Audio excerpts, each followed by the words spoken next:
Figure it out. Hello, this is Adam Koralik with Flying and Eating. Today, let's go somewhere and do something, and make sure to like, comment, and subscribe. Hey guys, it's Adam here. In the previous episode of Flying and Eating, we explored a bunch of sites and restaurant options on Saipan, but now we're checking out another part of the CNMI, a very infamous part. Good morning, or half a day. It is day unknown here. However, we are currently at the SPN airport. Are we moving on? Sort of, technically. We're actually going to head out here to one of these little Cessnas. We're going to the nearby island of Tinian. Famous for one thing historically, that is where the Enola Gay and Boxcar took off at the end of World War II to drop the atomic bombs. Guess we're going to go look at.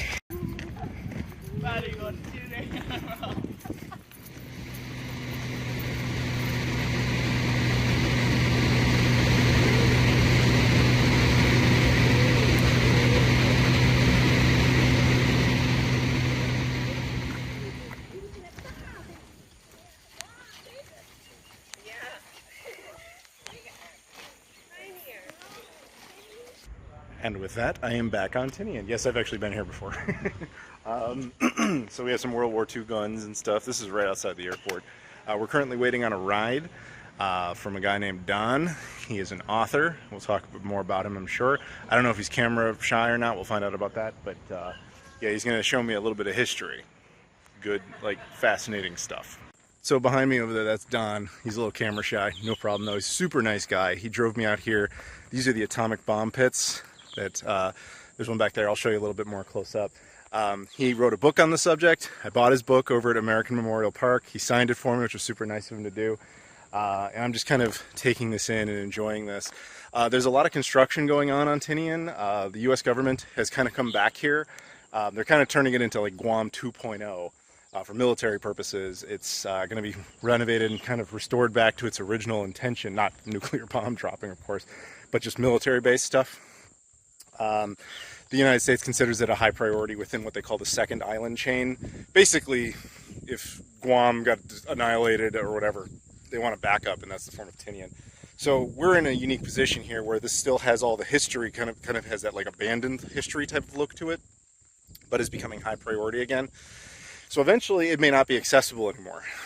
These historic, monuments of the bombs may not be accessible because it might be hidden behind a military base in the future. So I want to come enjoy this one more time, and I thought I'd take you with me. So if it's been a while since history class or since you saw Oppenheimer, basically this is why this place is significant. At the end of World War II in the Pacific, the United States had control of this island, and they brought 2 nuclear bombs to it. One was called the Little Boy bomb, which was a uranium-based bomb. The other one was called Fat Man, which was a plutonium-based bomb. On August 6, 1945, an aircraft known as the Enola Gay was loaded up with the Little Boy bomb from the bomb pit bay right there, and then it was taken up into the air, brought to Hiroshima on August 6, 1945. It was detonated. A few days later, on August 9th, a second bomb, again the Fat Man bomb, was loaded into the Boxcar, a totally different B-29 Superfortress, again from the bomb pits. It was taken over to Nagasaki, and it was detonated. So basically, a really cruel piece of history, but history nonetheless, was made right here on Tinian Island. So if you ever come out here and you want to check these out, this one refers to itself as being where the Hiroshima Little Boy bomb came from, and that one down there refers to itself as being where the Fat Man Nagasaki bomb came from. It turns out it's actually not true. So Don's like the ultimate author on this. Both nuclear bombs were loaded from this pit, and this one was only using loads for practice operations. So despite what it says, the plaque is actually wrong, and they've been apparently working with the National Park Service trying to fix that since the 1980s. But yeah, that one is technically not actually accurate. But this one is also wrong, but it's because it hosted both instead of just one. So a little additional bonus. I've never seen this before. This is one of the rooms in which they, like this, I know this looks like just concrete now. They actually built this during the war specifically for the purpose of a bomb assembly. There was 3 of these. I think this is assembly room 1. This one specifically is where the Hiroshima Little Boy bomb was built. So I was talking to Don, and he said, yeah, it was constructed from plywood because it was very temporary. They had actually built like one of the first air conditioner generators like right there, so people wanted to work here just because it was cooler. They had a refrigerator, but basically scientists would work around here in this exact area and build the bomb.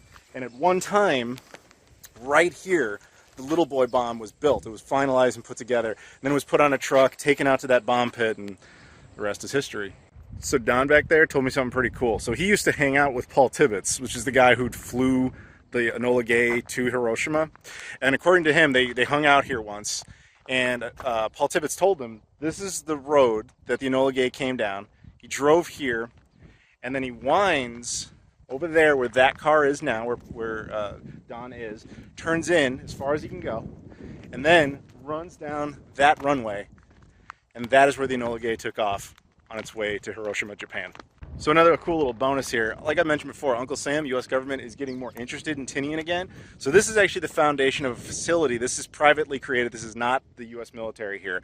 But the purpose of this facility, once it's completed, is, then we got trucks everywhere, you can see them. They are basically building an asphalt facility that's going to generate the materials necessary for the U.S. Air Force, specifically the Red Horse team, and they're going to reinvigorate North Field, which is all the bomb sites and all that stuff we were just at. The reason they're doing that is basically for potential military use in the future. In other words, they want Tinian to kind of be ready to be another stable base, kind of like Anderson is over in Guam. So when you leave the bomb pits area and come out here, you'll see this thing that says American Memorial. So Don was just telling me about this. People think this is Japanese. It is not. This was actually built by the Americans after the war as just kind of a memorial to all the people that had worked here. Eventually, a group of Okinawans would come here, which is why there's Japanese here now. So people, as a result, think this monument is Japanese and it's like an old relic, but it's not. It was actually built by the Americans at the end of the war just to honor the American troops who had served here and died here. It is food time. I am now at JC Cafe. I've went here once before. It's the restaurant you're basically supposed to go to if you're ever on Tinian, so we're doing it. This is what I'm getting. This is the buttered chicken. I thought, for real, when I was told I had to get the buttered chicken, I envisioned the Indian dish, not fried chicken, but that sounds even better. It's a lot of chicken.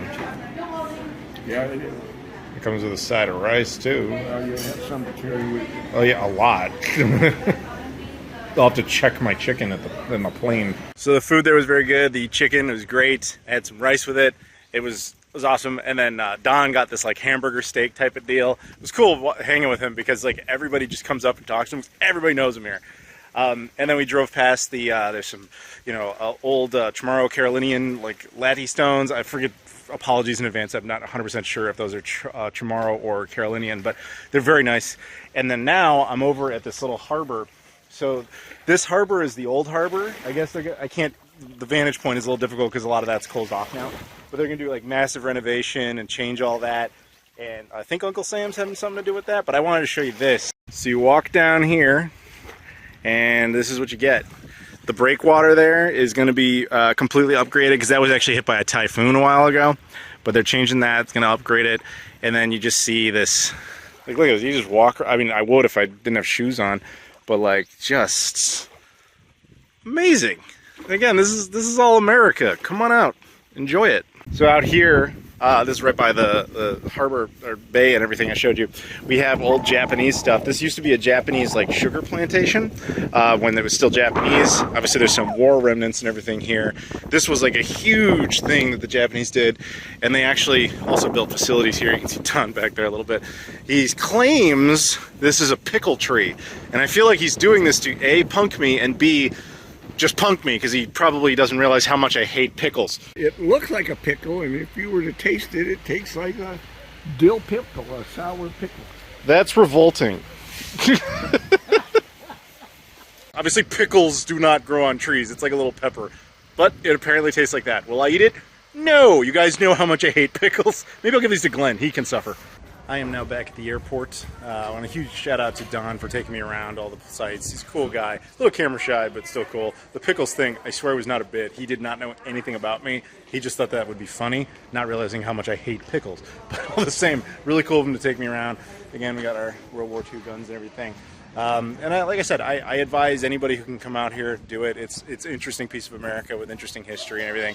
I would have loved to stay longer. I was really just doing a day trip. There is hotels and restaurants and things like that, we showed you just a little bit of. But yeah, if you can do it, you should. It's very cool to be out here. And Don, by the way, super fascinating guy. Like, he wrote a bunch of books on the subject, so he actually gave me a copy of one of his books. I had bought the other one. He signed both of them. He was telling me this story about like the history of the atomic bombings on Tinian was actually a pretty poorly recorded event, to the point where even here at the bomb pits on this island are labeled wrong. So he told me this story that one time he went to DC and he went to the National Archives and he just walked in and said, I want to see the original Tinian bomb files. And this guy had to unearth them. They had been sitting there for like 40 years and nobody had looked at them. And he goes through and copies them all, decodes them, etc., only to find out like all the information. And then he transcribed it into his book, which is most of the information you can get online right now was actually written by him through digesting Uncle Sam's like archives, because no one had ever bothered to write it down in an understandable way to a layman. So everybody owes Don a huge shout out there, and I was kind of honored to hang out with him, because not only that, for those achievements, he hung out with Tibbets, the guy who actually dropped the bomb in the first place, but everyone here, everywhere we went, everybody knows him. Just cool guy. So yeah, here's a map of Tinian. This is where we are right now. This is the airport. We went up to the bomb pits, which is all here. Runway Able, this is the one the Enola Gay and the boxcar took off from. The atomic bomb pits is where we went. And we drove through all these. And we went down here. And this is the part that's more populated, San Jose, I guess is what it's called. We went to some of the beach stuff. We showed you the sugar cane stuff, etc. There's more to do here. I just didn't have enough time.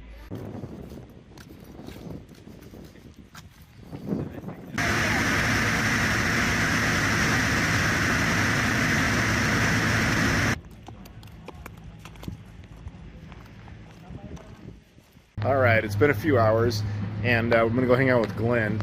I am now back at Ojos, which is like that coffee house, and they have a little punch card type of thing where if you spend enough money, you get a free cup of coffee. Well, because I bought gift bag things for people, I actually got enough stamps, so I'm going to go redeem my free coffee before I leave.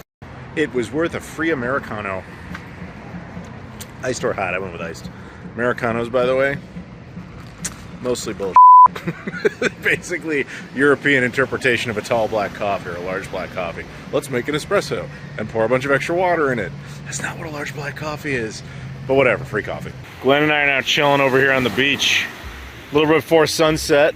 This is a perfect time of night to come out here. The weather is extremely temperate. It's very nice. Not hot anymore. You still got light, especially in winter. This is perfect time. I mean, I don't drink, but this is perfect grab a beer and drink weather. Yeah, I have coffee. You guys already saw it. Yeah. Off a day. Good morning. What's up? Good morning. Yeah, good morning, Saipan. Yeah. Yeah. And the world. Yes, sir. So just going to give you a little quick recap on the food last night. I had those nachos. Yep. They were good. Loaded nachos. Yeah, loaded nachos. The Yep. reason I picked those is because they use that Tinian pepper. So that's why I wanted something semi-local. That was actually pretty good. Yeah. What did you end up with? Avocado wrap. Chicken avocado wrap. Good. Yeah, Yes. yeah. Delicious. Come support. Yeah. And everything before 8 o'clock is like 25% off food-wise. Yeah. So I thought it was going to be $10. It was $7.50. Beach on the sand, Yeah. the sunset. Yeah, it was nice. Yep. Yeah, we're looking at the stars and all that stuff. Yep. It was great. Anyway, so now he's driving me to the airport. I'm heading onward to Guam. So Glenn, huge shout out to you, dude. Thank you for the hospitality and taking me around. No problem. Yeah, we'll do that. The weird. Yeah. My Unfortunately, you guys didn't get to see Mikey again because he grew up. Yeah. So I saw him once for 2 seconds when he drove down the street and just yelled my name out, but that's about it. But you guys saw him at the beginning. Anyway, onward to the next one. Thank you, Glenn. Awesome. Thank you. Welcome. You're welcome. Got to go check in my bag and head on my way to Guam. Yeah, spoilers. I mean, I know we already said it, but yeah, we're going to Guam. Going to be there for a few days. It's another U.S. territory. I've done videos on it. See some familiar faces. It's going to be fun. I love going to Guam. Okay, I checked my bag in back there. United is pretty much the only airline that operates out of here. Not the only one, but pretty much. And over here, we're going to go through TSA. There is no clear lane, but there is TSA pre-check because it is ultimately American. Through security, no problems. This is an interesting observation that has not changed. This is the only airport in the United States where the Sega Pluto always must come out. Just a reminder, when you leave that area, you'll actually see a big duty-free store. I mean, obviously it boils down to your personal taste and everything. The stuff that interests me the most, because I am fat man, is the random snacks and things. And beyond that, you have the terminal. This is what United operates out of. And there's your look. So 2 things I like to point out. 1, United is awesome. They're just providing us with free snacks and waters. And over there you can see people lined up. Even though CNMI and Guam are both parts of the United States, there is technically a customs clearance between the two because they are both territories. So you have to wait in the line, show your passport, and then they just stamp you and you're good to go. So I have to admit, I find this funny. There is an airport lounge here, but it is not a United club, which is really ironic considering that United's basically the only airline here. It's not literally, but like what? I'd like to elaborate on that border control thing. So between states, that's completely illegal, but territories are a little wishy-washy on that. This one's especially bizarre because they're so close to each other and they fly to each other all day. But CNMI is more hardcore about it than Guam is. So I remember a few years ago, a buddy of mine and I came out here. Now, we flew from Chicago to Honolulu to Guam to Saipan, and he did that entirely with a driver's license, no problem. I always have my passport though. But when we were leaving, no problem for me, his driver's license wasn't good enough to clear customs out of CNMI back to Guam, even though it's all American. It's a bug in the system. Now, thankfully for him, he had a photo of his passport and they accepted that.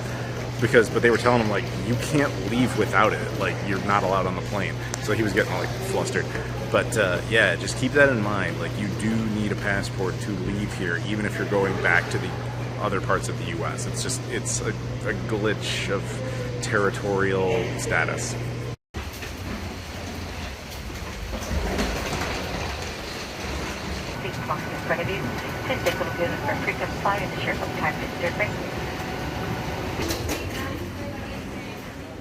And with that, I am back. I am on Guam, United's weirdest hub by far. Because unlike Tokyo and Narita, where it's like technically one, this is straight up one. It is American, it's on U.S. soil, but doesn't even fly to mainland U.S. So there is a customs process, very similar to CNMI. Like, I'm in the United States, I came from the United States, but there's like, because it's a territory, it has its own special customs check. Basically just, honestly, it's mostly like, what kind of stuff are you bringing in? It's more like a survey. It's like, where are you from? We just want to know because we want to know who's visiting our island, etc. There's a United Club here. I don't know if I can access it right now, though, because it operates on weird hours. All right, we are inside the United Club. I'm not going to stay here very long because I have to get my bag, but I wanted to show it to you guys because this is probably the most obscure of the United Clubs. It's got a buffet and stuff. I really just want coffee, but I'm going to get all the same. Yeah, we're going to hit that up. There's also a Coca-Cola machine. I'm curious what they have on the buffet, though, because I never ate breakfast. So we've got a beef stew, some vegetables, fruits. Here, toast, beef and mushroom bolognese, as well as spaghetti. I don't mind if I do. So yeah, I just left the club. I was a little surprised that it was open and that I could actually access it, which was nice. I had spaghetti with bolognese, basically meat sauce. Put a little piece of toast in there, some Parmesan cheese. It was good. Nothing amazing, but you know, good. If you'll indulge me for a second, I'd like to share a story. I don't have footage of it because there were people sitting there, but there was a spot right by where the food was. I took my mom in there once, like only a few months before she passed away. We didn't know that, you know, she had cancer at the time. And I just remember her relaxing, helping herself to a bowl of cereal. It's just a nice memory because she really liked it out here, here on Guam.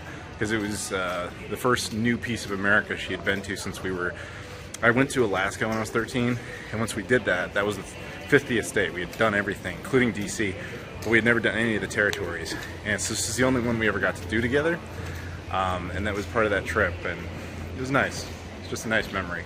Right, so I still have a bag to go pick up. I kind of killed some time in the club, which was usually at hubs is not a big deal. I've never done that at this one, so I hope it's not like I didn't do anything stupid, but I guess we're about to find out. Keep in mind there is still, much like CNMI, there's like a customs check where you have to fill out a form. I know we just talked about this. You can do this electronically now, though. You fill out the form online. So unlike CNMI that gives you the piece of paper and then says the paper's not valid, here they digitized it. So I may have found a bug in my plan when you land. So every other airport I've ever been to in my life, every United Club you land, you go in the club, you can let them hold your bag, no big deal, and then you waltz out when you're ready. Guam, for whatever reason, GUM, that's the name of the airport, Antonio B1, they close the doors that allow you to leave. And so I can't leave until another flight lands. Strange. And I'm not the only one. There's another dude over here. He's off getting food at the moment. Same thing happened to him. We went around to staff and we're like, yeah, how do I like leave? They're like, like just baffled that this would even be possible, but apparently I'm the only person ever who thought to go into the United Club upon landing. All right, I managed to go through this. So they basically had to get a United employee to call Customs and Border Control so they could let me through the door, because the way they do it here is just odd. So eventually went down there, went through Customs, no big deal. Now I'm out here, and then I had to go pick up my bag, and there's a baggage claim over there. It was just one of those things that was like, oh, I guess nobody ever thought to try and enter the club lounge upon arriving. It's fine. Yeah, I've shown it in the past. This is like the first thing you see when you come out of there. It's just a big map of Guam. We are roughly here right now. They've updated the McDonald's ads, which is interesting. Find your beach. So outside they have the big Kmart ad, which is interesting. We're gonna go there. We're also gonna show you they have a new store. The KFC still thing is there. KFC ad is still there. And they now have a big McDonald's one. So, here's a problem. So my buddy Brian was supposed to pick me up, but then schedules happened and yeah, he can't do it. There's no Uber here. There is an app called Stroll, but I can never get it to work. I refuse to use cabs. This is a matter of principle, usually because they lie to you and they're like, oh yeah, of course I take credit and it'll be this much, and then you get there like, actually no, it's only cash and it's like twice as much as I told you, and whatever, I'm gonna walk. I've been here enough times, I know what I'm doing. For those who are curious, this is what a license plate in Guam looks like. We're gonna take a little break. This is the the most successful Kmart in America. Yes, there is a Kmart here. Kmart is mostly extinct in the United States. I think a handful of them exist mostly in the territories at this point. This is the most successful one. Though as I understand it, they've been replaced mostly by a Don Quixote. So we'll see what it looks like right now. So just a quick look around at the Kmart. Very nice. I'm going to spend more time looking at the touristy stuff. Look at this, chocolate-covered pineapple gummy bears. What? Man, Guam has upped their coffee game since the last time I was here. A lot of these are locally roasted, but they say made in Guam. You got to be careful with that. Locally roasted is their technicality for made here. This doesn't necessarily mean it was grown here. I can't find a place for it to actually say where it was grown. A lot of the times when it says made here, it actually is like, oh, it's Arabica, which means it wasn't grown here. This one is Colombian. See, that's my point. Got to be careful with that. Interestingly, they have the poop weasel coffee. Wasn't expecting to see that. This stuff's amazing. So this is kind of funny. They got finadeni, which I didn't even get to show you guys. It's like a sauce that's all over Saipan. They have like snacks flavored like it. And check this out. You have Yokohama flavored beer peanuts. And I was just in Yokohama. That's cool. Well, this Kmart certainly has embraced the uniqueness of the fact that they exist. I mean, you're not going to get that shirt anywhere else. It's good to know that you can still get the Coca-Cola Oreos here. Ugh. This might be the weirdest thing I've found. These are Guam branded candies that advertise a trip to Dubai because all of them are made in Dubai. It's a brand I'm totally unfamiliar with, but it's not like the sticker part is the fact that it's made in Dubai. It's got the Guam. I'm confuzzled. Even though I won't eat it, there is a Little Caesars in here for people who are nostalgic for that. So I'm now in my room, which I'll show you in a second. I stopped while I was walking to go to a place called JG Cafe. It was nice inside, and I got this like ice cream coffee thing, which I shouldn't have done, but because I did all that walking, the girl, you could tell I was suffering, and she was just like, what would you like? And I was like, what's the fattest thing? She's like, oh, I got you. That's what we ended up with. So this is the room. Nice room. I've never been in this hotel before. This is the Grand Plaza. There's two views. I only get one. This is the city view. At night, this looks better, but there's also, you can get the beach view. That's extra money. You can see the sunset. It's fine. Not worth it. So it's just a place to crash. Nice big room, 2 beds, don't need them, but yeah, it's got all the amenities. There's always these like stereotypes of places like Guam, like, oh, is it like a hut or something? It's like, no. It's very nice, it's very American. Come out. Well, it sure looks like Stroll worked for this guy. I don't know why I couldn't get it to work. Good evening. So now I'm all charged. I took a shower and everything because it was just sweating profusely and all that. So I'm gonna have dinner here in a minute. There's a guy from my Discord whose name is Sandor, who I've never met, but yeah, he said, yeah, he lives here. He's like, yeah, you want to go get dinner? It's like, yeah. You'll see others soon. Sandor, you know, I don't think you're actually going to actually see him because he seems a little camera shy, but yes, we are going to dinner somewhere. This is one of the weirdest things about Guam, is every time I come here, places I've been to are now totally different places. Like, this was a brand new coffee place when I was here last, 2 years ago. Now that place is gone and replaced by something completely different. It just constantly happens here. All right, this is where we're going. It's a place called the Local Grindhouse, DA, duh. And yeah, Sandor's here with me. You probably won't see him, but yeah, he was cool enough to pick me up. We're gonna go do this. Apparently there's a long story about how this was recommended to him, but it doesn't matter. We're just gonna eat it. I am now back at the hotel over there. So food review, because Sandor didn't want to be on camera. So I had this Loco Moco, which is traditionally a Hawaiian thing. So it's got egg, it's got rice, it's got meat. Usually it has burger. They did like a steak one, and they also had these little like bread things that they make. I don't even know what they're called. They're kind of like Chamorro version of like a tortilla, but there's bread strips. I don't know how else to describe it, but tatillas or something like that. Anyway, phenomenal. It was perfect. The Loco Moco was just bursting with flavor. Like that was incredibly good. I'm really happy I got to try that, because I wouldn't have known to go there if it weren't for Sandor. So I'm glad we did that. So yeah, well, I'll probably see him later. You won't, though. And that'll do it for part 8. Thank you so much for watching. Please stay tuned to part 9, in which we explore Guam, another U.S. territory in the Pacific. We're going to check out the sites that anyone and everyone should see. But until then, if you guys can do me a favor, please like this video, comment down below, subscribe if you've never done that before, as well as check out all the social media stuff in the description. I've got Twitter, Instagram, Facebook, Discord, Patreon, Spreadshirt, etc. I appreciate the support on all those platforms. Thank you so much for watching, and I'll see you all later.